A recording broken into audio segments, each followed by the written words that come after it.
Coming up on the October 8th edition of Carolina Week, 2 UNC students are taking charge with a petition 300 signatures strong. It's all to prepare students for physician assistant programs.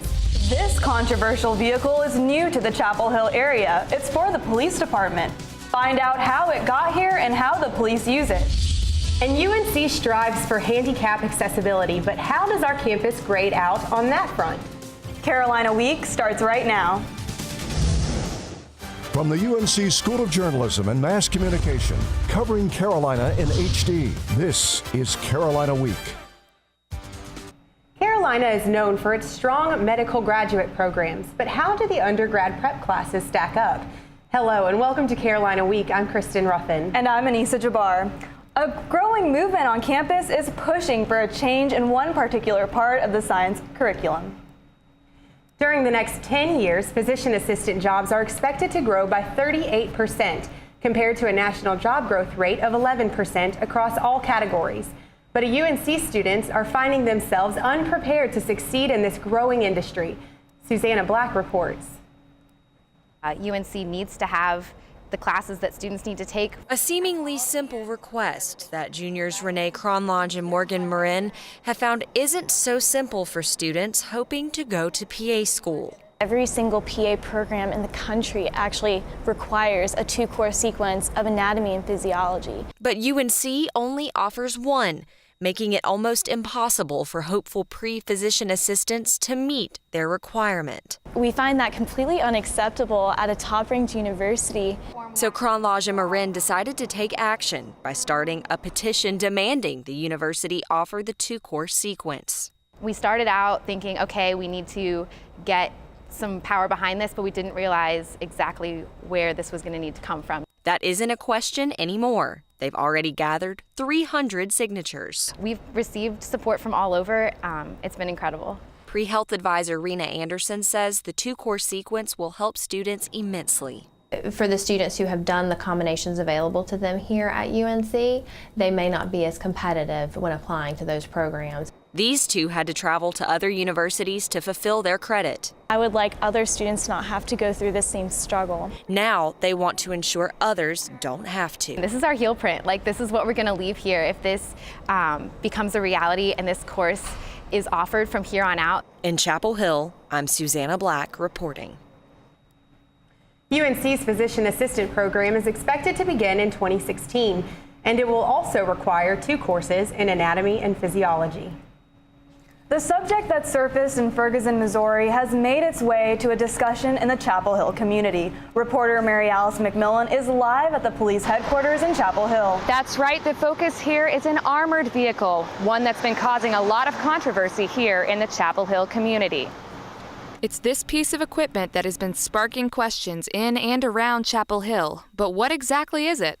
That vehicle is a 1985 Chrysler. It's, you know, an old vehicle, something that was passed down to another department and then eventually came to us. But it's not just any vehicle, it's an armored vehicle. And with charges of police overreaction through the use of such vehicles after police killed Michael Brown, people in Chapel Hill wanted to know about the issue. So on the one hand, I feel that it's overkill. I feel that it's unnecessary in Chapel Hill in particular. But as it turns out, the equipment might not be exactly what people had assumed. Tank-like vehicles with turrets and mounted weapons, and we don't have that stuff. Police acquired the vehicle through military surplus, but it doesn't have the tank-like features that many people had assumed. I think the more important question when it comes to the militarization issue is, do we need those kinds of things in our police departments?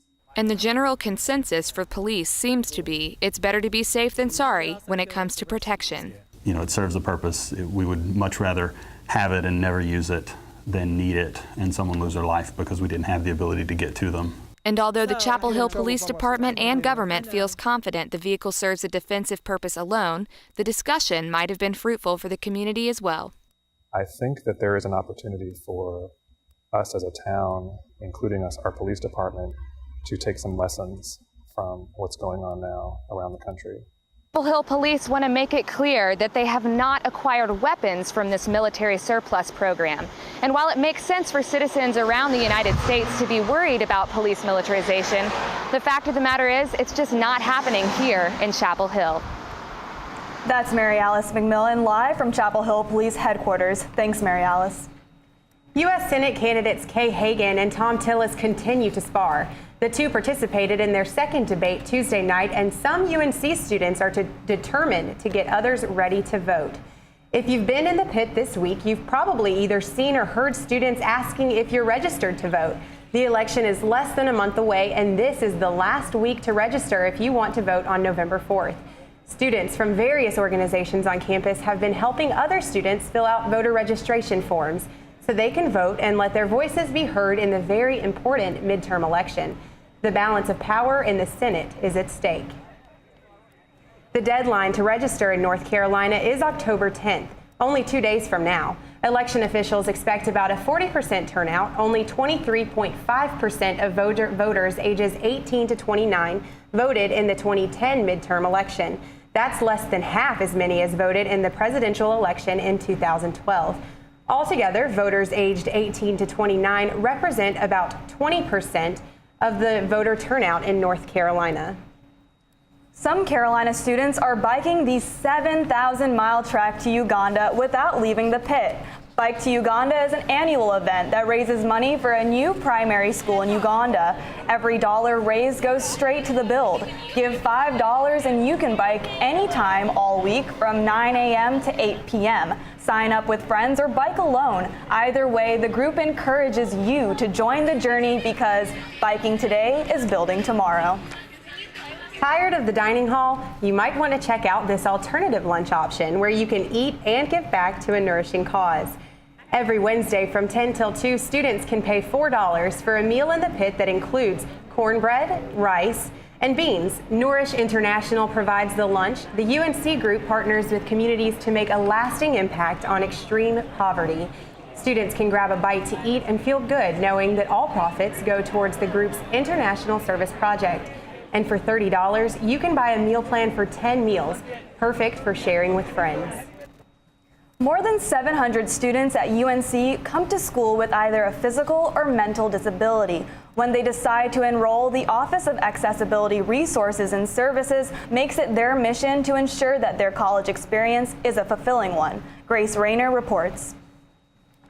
You may have seen this email before, asking you to help a disabled student in your class with note-taking. You could be helping Cameron Wall, a UNC senior who's been in a power wheelchair since he was 13 years old after a skiing accident. Wall refuses to let his condition define his college experience. I don't really know what the alternative would be, I guess. Just sort of have to keep going. I don't really know what else to do. The Americans with Disability Act prohibits UNC and most other institutions from discriminating against those with disabilities. We serve a wide range of students, so students with depression and anxiety to students who are wheelchair users. One accommodation her department makes is a promise to never hold a class in a building someone in a wheelchair can't access. Meredith Kimple says the university is keeping that promise. There's never been a classroom that I haven't been able to get to.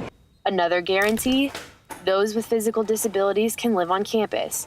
Universities are held to the same standards as hotels in terms of dorm rooms and residence halls. Bailey, who has a disability herself, says sometimes students don't use university services as often as they could. For Kimple and Wall, UNC students themselves provide most of the help they need. There's always a ton of people around who are ready and willing to help, which is so great. And that keeps them rolling. In Chapel Hill, I'm Grace Rayner. Wall and Kimple are both seniors who chose UNC partially because of its dedication to easy access. They both plan to graduate in May. Here at UNC, we pride ourselves on diversity. But although that might be true for the student body, can the same be said about our faculty? That story is next. Be sure to check out Carolina Week online at carolinaweek.org. Connect with us online by liking the Carolina Week Facebook page and following us on Twitter at Carolina Week UNC. We have a big problem and we need your help. It's happening on college campuses, at bars, at parties, even in high schools. It's happening to our sisters and our daughters, our wives and our friends. It's called sexual assault, and it has to stop. We have to stop it. So listen up. If she doesn't consent, or if she can't consent, it's rape, it's assault. It's a crime. It's wrong. If I saw it happening, I was taught you have to do something about it. If I saw it happening, I speak up. If I saw it happening, I'd never blame her. I'd help her. Because I don't want to be a part of the problem. I want to be a part of the solution. We need all of you to be part of the solution. This is about respect. It's about responsibility. It's up to all of us to put an end to sexual assault. And that starts with you. Because one is too many.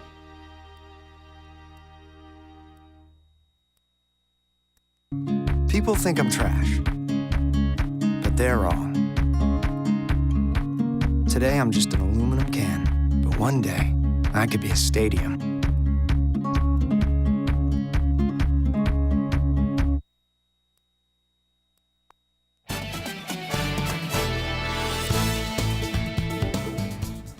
You hear a lot about diversity at Carolina. Most of the time it's about a diverse student body. But what about the faculty? How does Carolina stack up against other schools? Tyler Rouse has some answers. Distance is, right? So American Studies professor Benjamin Fry is a 2005 alumnus and recently hired here at UNC. He joins less than 0.5% of American Indian faculty members at Carolina. We're woefully underrepresented. A 2013 study shows that 80% of faculty at UNC are white. Asian, Black, and Hispanic make up the rest. For 30 years, the Carolina Postdoctoral Program for Faculty Diversity has tried to create strategies to change those numbers. Director Sibby Anderson-Tompkins says the program has many incentives for postdocs. We connect them with mentors. We also provide them with research support. They receive travel money. Although UNC hired the highest number of minority faculty members this past year, Dr. Tompkins says their main focus is faculty retention. Let's see how UNC stacks up to these 4 top public schools. At the University of Michigan, 27% of the faculty are minorities, while the University of Virginia's faculty is only 14% minority. In Chapel Hill, I'm Tyler Rouse reporting. In 2013, Carolina recruited 44 minority faculty members. Of that number, 31 took the job. That was the highest number of minority hires in the past 5 years. Being a victim of any violent act is a scary experience, but having the guts to speak out can raise awareness and bring courage to the front. Students gathered in support of their fellow Tar Heels in a very public space recently, the Pit, to talk about a very private issue, sexual assault and violence. Organized by the campus group Project Dina, students walked to a podium one by one and gave powerful testimonies. The recurring themes of the night were strength, survival, and progression. There were also performances by the UNC Accordance Erot, Poetry and Cadence. Carolina Connection, maybe you've heard of it. For the 4th time in 5 years, the School of Journalism class, which is also a newscast on a local radio station, has been named the best student radio newscast in the country. Kelsey Height reports. Mic check, 1 2 1 2. Zachary Mayo is a dedicated contributor to Carolina Connection. To Mayo, Carolina Connection is more than a class. I think one of the reasons that we do so well is that we never limit ourselves. You know, we always think really big. The National Society of Professional Journalists thinks so, naming Carolina Connection the best all-around newscast again this year. Former NPR correspondent Adam Hochberg teaches the class. Hochberg says the honor is less about the trophy and more about what the trophy signifies. What it tells me is that they're doing the kind of quality work that gets them recognized by other journalists, and that means more than just plaques and trophies. It means hopefully good jobs for our students. Mayo says that working for the show prepares him and the 15 other students involved for the real world of broadcast. We're broadcasting from a real radio station, and it's live, and it's going to real people. You know, it's not just a homework assignment or, just something that a professor tells us to do. It's, you're creating a real product, and that kind of experience is really, really valuable. Hochberg agrees. I like to think that our students are plug and play, that a news director can hire a student from the University of North Carolina, put that student in the newsroom, and they're ready to go from day one. Mayo says his favorite part of Carolina Connection is the very last moment of the newscast. Because you've put in hours and hours of work, and when you have a successful show and all that work pays off, it feels incredible. For the cast, awards or no awards, it isn't a truly successful Saturday morning unless it ends with a trip to Sunrise Biscuit. In Chapel Hill, I'm Kelsey Height reporting. Those guys do a great job. You can hear Carolina Connection at 8:30 every Saturday morning on WCHL 97.9 FM and 1360 AM. Art lovers and advocates can find plenty to satisfy their appreciation for the arts in our area, and lots of them came out for the 42nd annual Festifall on Franklin Street this weekend. The annual festival celebrates local art. Local vendors sell their masterpieces, including woodwork, ceramics, and clothes. Hundreds of residents of Chapel Hill and Carborough came out on a beautiful fall day to enjoy the festival. Law enforcement agencies also presented safe tips to residents. Children participated in kid-specific activities, such as watercolor painting. 3 stages provided entertainment for the festival goers. The entertainment included local bands such as Teacup Gin. And continuing the fall trend, pumpkins, hay bales, and enough corn to lose yourself in. Corn mazes are opening up across the Triangle. Fall is here and families are heading out to Green Acres Corn Maze in Cary to enjoy weather and fall activities. Try your hand at milking Bessie the cow, pick the perfect pumpkin from the patch, ride horses through the farm, or even ride the mechanical bull. No matter what your age, Green Acres organizers say going through the corn maze is a fun and exciting challenge. Green Acres is open every day and offers a night maze experience until 10 p.m. on Friday and Saturday. Admission is $10 per person. That corn maze looks like picture-perfect fall, but trees full of leaves and sunbathers and shorts? Can we expect these warm temps to continue? Drew Day has the weather next. If you want to be a parent, it doesn't matter how you play, what you wear, how you dance, or even what direction life takes you. You just need to be there. You don't have to be perfect to be a perfect parent. Thousands of teens in foster care don't need perfection. They just need you. You wouldn't let money just blow out of your house. So when your AC or heater is on, make sure the doors, windows, and fireplace flue are shut tight. If you're headed out, turn down the AC or lower the heat by 10 degrees. And always keep your water heater set at 120. A little bit of common sense goes a long way. Get more great tips at energysaver.gov.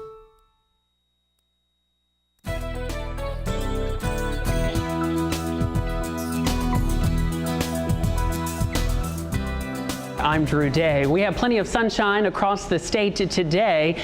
We had just a few clouds move through later in the afternoon, but still plenty of sunshine out there this afternoon. That was all courtesy of a cold front that we have poised to the north, and that cold front is helping to generate that cloud cover out there this afternoon. We also have an area of high pressure sitting offshore, and it's the clockwise flow around that high pressure that's giving us a southwesterly wind, and so that's what allowed us to warm up this afternoon into the lower 80s as compared to yesterday. So this frontal system will be moving through the state and bring us some cooler temperatures for tomorrow, but only very briefly. So we're going to show you now a wind direction and a wind speed forecast. It's something a little different than what we've showed you before, but I'm pretty sure you'll get the point here. We have a southwesterly wind, as you can see here, and then from the north, the arrows here indicating that we have a northwesterly wind, and it's where that change in wind direction happens is where we've got the front lining up later on this evening. So it'll be moving through the state and having cleared the triangle by 8 p.m. in the evening, and then it'll be moving to the southwest and clearing the state by the time you're waking up tomorrow morning.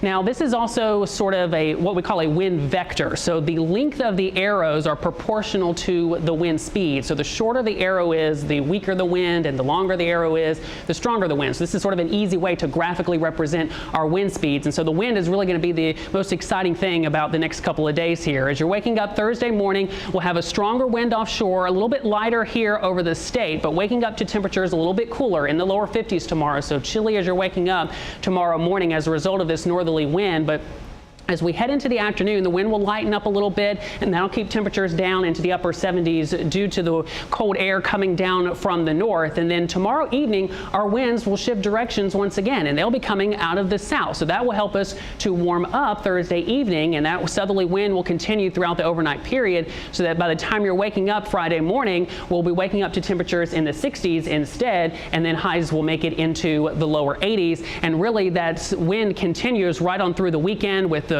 stronger winds coming in throughout the day on Friday and even on Saturday morning. So we expect to remain in the 80s here for both Friday and Saturday before we'll return to the 70s once again. So we're in sort of a transition period here right now.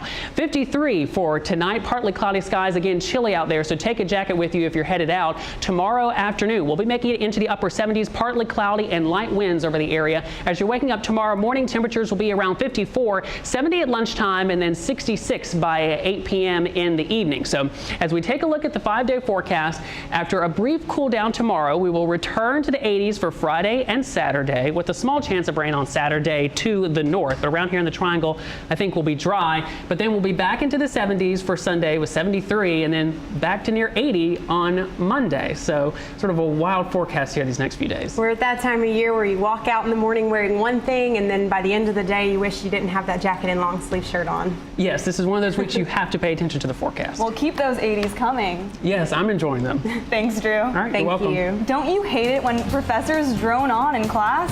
You won't mind when that's all we do when Susanna Black comes back with sports.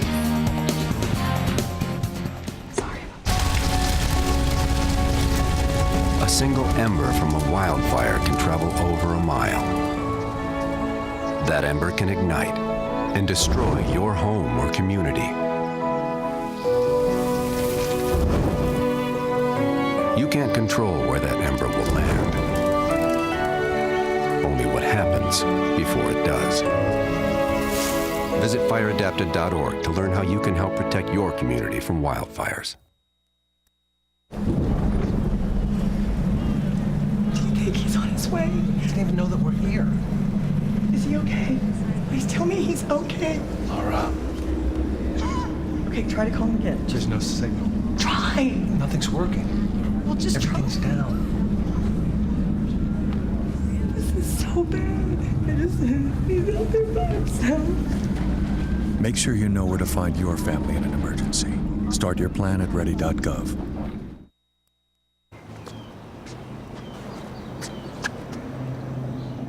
Here is my handle and here is my spout. When I get all steamed up, then I shout. Tip me over and pour me out. Oh. The smallest moments can have the biggest impact on a child's life. Cheers. Take time to be a dad today.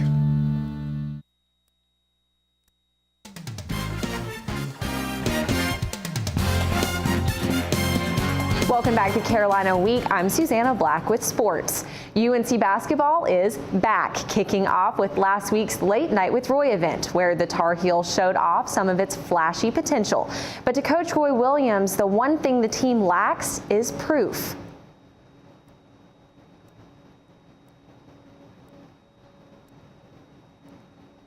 Quality opponents every night. We haven't proven yet that more than one guy can step out to the three-point line and make the shot. So I don't think that I can even answer that question yet because nobody's proven all those different things. Next glimpse at Carolina when they host Fayetteville State for an exhibition on October 24th in the Dean Dome at 7:30.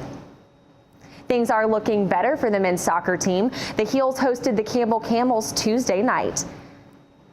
Look as freshman Allen Wynn passes the ball through the box for a goal from senior forward Rob Lovejoy. Sophomore Nyambi Jabang added to the score with this penalty kick goal, and despite having to overcome the loyal Campbell fans, the Tar Heels won 3-0 for their 7th win this season against 5 losses. You can watch the Heels take on the Virginia Tech Hokies Friday at 7 p.m. on Fetzer Field. You can find stories about them in the news, somewhere between reports about ISIS and government spying. But Chapel Hill might be the last place you'd expect to find one. When Piggott saw it, she says she had no idea what it was. I just saw this thing about this big, it looked like, and it was just hovering over the field. So she decided to look it up. It says here that any unmanned aircraft is a drone. And that's exactly what it was. Jeff Camerati's drone. A Storm Drone 6. He uses it to take photos. As the official photographer for UNC Athletics, he is the only person taking photos for all 28 varsity sports. Not only does the drone help him, This allows us to get some footage that we might not otherwise be able to get. It benefits the athletics department too. The big money saver is not having to hire a helicopter to get aerials of the stadium when it's full. Camerati assembled the drone himself. First started with a simple airframe and wanted to go with the 6 motors. Then attached his GoPro. It's limited because it's a GoPro, but we're able to use them in more ways and are actually good enough. We've made several poster-sized prints out of them, and yeah, they've held together very well. Even though it's used only to take photos, Piggott says she and other students didn't know what to make of the drone. When I first saw it, it reminded me of the UFOs or the things you see on movies. I knew that probably wasn't what it was, but that's kind of the first thought that came to my mind. Camerati says to rest easy, though. Not only is it not a UFO, it's not the kind of drone to worry about either. A lot of people, when they hear drone, think of the airplanes and unmanned aircraft that you see on the news. Yeah, this is very different. You know, that drone is getting some really great shots at football games. And speaking of football, the team is headed to Notre Dame to play the Fighting Irish on Saturday. They're ranked number 6 right now. How do you think we're going to do? Well, right now, they're favored to beat us by about 2 touchdowns. So we'll just have to see what they can do. Time will tell. Thanks, Susanna. Coming up next, it's been a 4-legged friend-filled week. Man's best friend is cleaning up next. You make me wear my bike helmet. Taught me never to run with scissors. And to follow the swimming rules. You tell me to stay away from drugs. To always buckle my seatbelt. So why do you keep a loaded gun in your drawer? How safe is that? You asked them to follow some safety rules. Now they're asking you. In fact, they're counting on you. Never let your gun get into the wrong hands. Remember, always lock it up. Visit ncpc.org.